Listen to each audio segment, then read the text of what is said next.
eski yozlardan. Şamulda hilpireydi pardalar. Sen kulsan yonadı çıraqlar. Goy ochiq osmon kinolarda. Shoy bug'i oynaga tegarkan, yuragim ismingni sekin yozar. Bir kamol o'tadi ishimdan, tunlarni moviga bo'yar. Qol yana biroz, soatlar sekinlashsin. Bu shahar ikkimizni qo'shiq kabi yashirsin.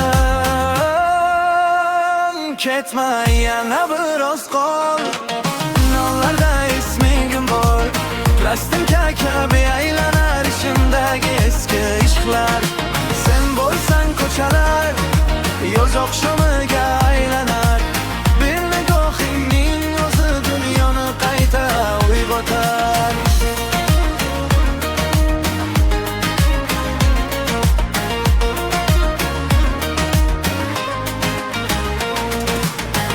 Tomdagi eski radyolarda biz haqimizda qo'shiq chalar. Oy nuriy balkonlarda sochlaringga aralashar. Bir surat lahzasi kabi to'xtab qolgan vaqt qo'limda. Chang bosgan yulduzlar yonar, sen kulganingda ishimda. Dunyo asta aylanadi go'yo tungi attraksionda. Rangli chiroqlar ostida yo'qoldik bir xil tushda.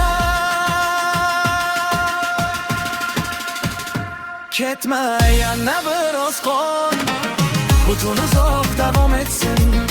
Eski bir kino kabi baxtli